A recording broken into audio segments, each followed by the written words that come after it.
मैं अनुराधा श्रीवास्तव, सह आचार्य इतिहास, श्रीमती गुमानबाई पन्नालाल भंसाली, राजकीय कन्या महाविद्यालय पाली।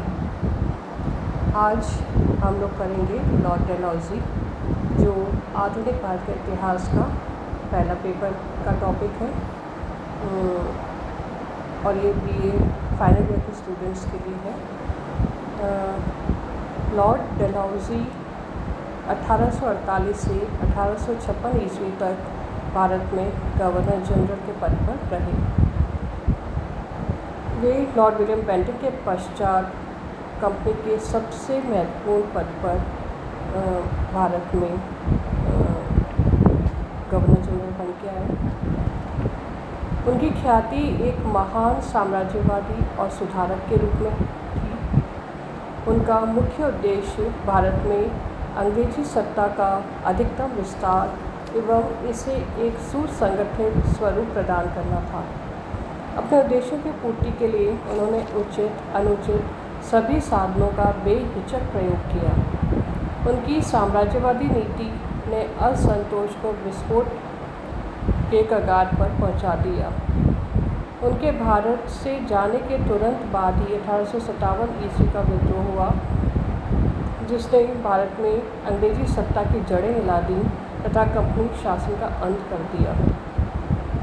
भारत में ब्रिटिश साम्राज्य के विस्तार के लिए लॉर्ड डलहौजी ने जिन साधनों का सहारा लिया, उनमें सबसे प्रमुख उसकी विलय या हड़प की नीति थी। अपनी नीति को व्यवहारिक स्वरूप प्रदान करने के लिए उन्होंने विभिन्न उपायों का सहारा लिया तथा देशी राज्यों से युद्ध, कुशासन के आधार पर देशी राज्यों का अपहरण, देशी राजाओं के पदों पर पेंशनों की समाप्ति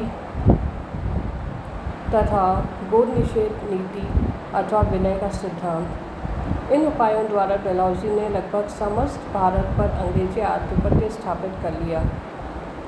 जिस प्रकार वेलेस्ली ने सहायक संधि द्वारा भारत में अंग्रेजी साम्राज्य का विस्तार किया था, ठीक उसी प्रकार लॉर्ड डलहौजी ने राज्य हड़प नीति द्वारा भारत में अंग्रेजी साम्राज्य का विस्तार किया।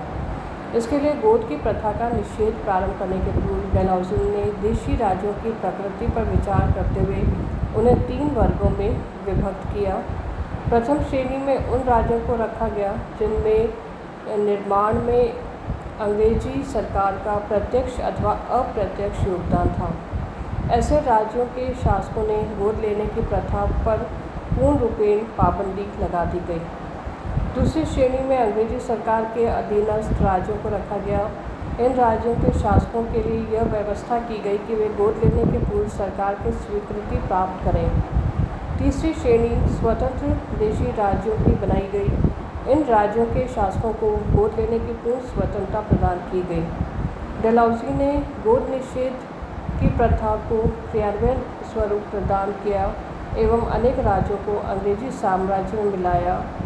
इनमें सतारा, नागपुर, झांसी आदि प्रदेश हैं। विलय के सिद्धांत के आधार पर डलहौजी ने सर्वप्रथम सतारा, जो अंग्रेजी साम्राज्य में मिलाया। सतारा के शासक ने अपनी मृत्यु के पूर्व ही एक बच्चे को गोद ले रखा था। 1848 में सतारा के राजा की मृत्यु हो गई। डलहौजी ने उसके द्वारा गोद लिए बच्चे को मान्यता प्रदान नहीं की तथा राज्य का उत्तराधिकारी नहीं होने के कारण सतारा को अंग्रेजी साम्राज्य में मिला लिया। नागपुर के राजा राघोजी भी निसंतान थे। अपनी मृत्यु के पूर्व उन्होंने कंपनी से गोद लेने की अनुमति मांगी, परंतु यह अनुमति प्राप्त करने के पूर्व ही राघोजी की मृत्यु हो गई। विधवा रानी ने अपने एक निकट संबंधी यशवंतराव को गोद लिया, परंतु डलहौजी ने रानी को ऐसा नहीं करने दिया। यशवंतराव को दत्तक पुत्र के रूप में स्वीकार नहीं किया गया। नागपुर का राज्य कंपनी में मिला लिया गया। झांसी का शासक गंगाधर राव था। दामोदर राव उसका दत्तक पुत्र था। 1854 में गंगाधर राव की मृत्यु हो गई। लॉर्ड डलहौजी ने दामोदर राव को गंगाधर का उत्तराधिकारी स्वीकार नहीं किया और झांसी को अंग्रेजी साम्राज्य में मिलाने की घोषणा कर दी। जिसका रानी लक्ष्मीबाई ने घोर विरोध किया। डलहौजी की हड़प नीति के अंतर्गत कुछ अन्य राज्य थे जैतपुर, संबलपुर, बघार, उदयपुर एवं करौली, जिनको अंग्रेजी साम्राज्य में मिला लिया गया। इस प्रकार गो निषेध प्रथा के द्वारा डलहौजी ने विभिन्न राज्यों को अपने राज्य में मिलाकर अंग्रेजी राज्यों में मिलाकर अंग्रेजी साम्राज्य का विस्तार किया। धन्यवाद।